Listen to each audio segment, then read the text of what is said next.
चलिए आज बात करते हैं लीना की। एक ऐसी औरत की कहानी जिसने सालों के दर्द और खामोशी को अपनी सबसे बड़ी ताकत बना लिया। ये कहानी है कि कैसे जुल्म सहते सहते एक इंसान अपनी असली शक्ति को पहचानता है। हम इस कहानी की शुरुआत इसके अंत से कर रहे हैं, एक ऐसा दमदार बयान जो पूरी कहानी का रुख तय कर देता है। सवाल ये है कि आखिर ऐसा क्या हुआ जिसने लीना को इस मोड़ पर लाकर खड़ा कर दिया। इस बात को समझने के लिए हमें वक्त में पीछे जाना होगा, उस दौर में जब लीना एक छोटी बच्ची थी और अपनी सौतेली माँ के साथ रहती थी। देखिए, लीना की सौतेली माँ के ना दो चेहरे थे। दुनिया के सामने वो एक बहुत ही जिम्मेदार माँ होने का दिखावा करती थी, लेकिन घर के दरवाजे के पीछे लीना की जिंदगी बस अंतहीन काम और जुल्म से भरी हुई थी। इस पूरे अंधेरे में उम्मीद की अगर कोई किरण थी तो वो थे उसके पिता, लेकिन वो अपनी पत्नी के सामने इतने बेबस थे कि बस छिपकर अपनी बेटी से उस जिंदगी के लिए माफी मांगते थे जो वो उसे दे रहे थे। और फिर एक दिन पिता की अचानक मौत के साथ वो अकेला सहारा भी छिन गया। उसकी सौतेली माँ के लिए तो जैसे ये एक मौका था लीना की जिम्मेदारी से हमेशा के लिए पीछा छुड़ाने का। तो बस बड़ी जल्दबाजी में लीना की शादी राजेश नाम के एक आदमी से कर दी गई। पर ये कोई आज़ादी नहीं थी, ये तो मुश्किलों की एक नई भट्टी थी जहां उसे अब अकेले ही जलना था। उसका पति वो काम नहीं करना चाहता था, तो अपने 2 बच्चों का पेट पालने का सारा बोझ अकेले लीना के कंधों पर आ गया। और इन सब में जिस मायके को उसका साथ देना चाहिए था, उसने तो उसे जैसे पूरी तरह से भुला ही दिया था। और ये कोई छोटी मोटी बात नहीं थी। सोचिए, लगभग 2 दशक मतलब पूरे 18 साल की खामोशी उस परिवार से जिसे उसका अपना होना चाहिए था।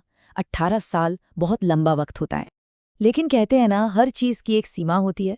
लीना की जिंदगी में बदलाव की जो लहर आई वो उसकी तरफ से नहीं, बल्कि उस अगली पीढ़ी की तरफ से आई जिसे उसने इतनी मुश्किलों में पाला था।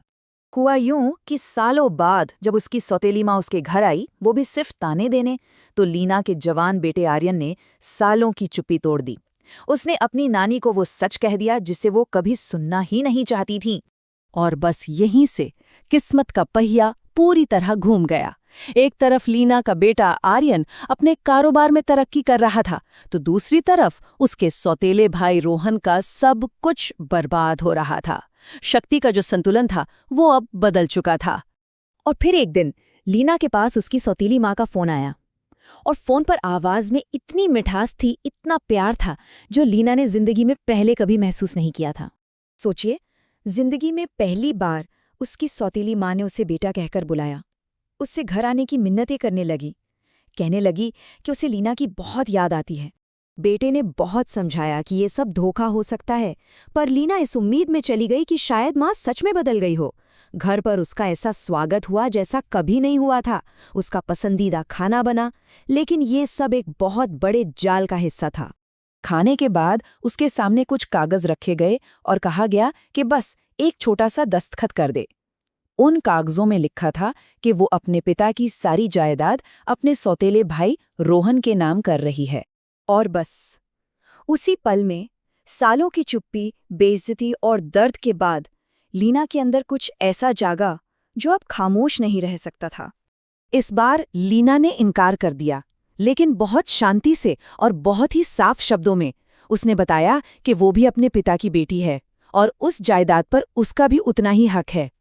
और बस इतना सुनना था कि प्यार का वो सारा नाटक एक पल में खत्म हो गया। परिवार का असली चेहरा सामने आ गया और उन्होंने लीना को लालची और बेशर्म कहना शुरू कर दिया, सिर्फ इसलिए क्योंकि वो अपना जायज हक मांग रही थी। पर इस बार लीना चुप नहीं रही। उसने एक एक करके उन्हें हर वो जुल्म याद दिलाया जो उन्होंने उस पर किया था, और वो अपनी जगह पर मजबूती से खड़ी रही। बिना एक पल सोचे उसने अपना सामान उठाया और दरवाजे की तरफ चल दी, अपने उस परिवार को पीछे छोड़कर जो कभी उसका था ही नहीं। वो उस घर से बाहर निकली, लेकिन इस बार एक मजबूर, बेचारी औरत बनकर नहीं, बल्कि एक ऐसी औरत बनकर जो अपनी कीमत, अपना वजूद पहचान चुकी थी। तो लीना की ये कहानी एक बहुत बड़ा सवाल हमारे सामने छोड़ जाती है कि असली विरासत क्या है? वो संपत्ति जो कागजों पर लिखी है, या वो आत्मसम्मान जो इंसान खुद कमाता है? शायद असली विरासत वो है जिसे कोई छीन नहीं सकता।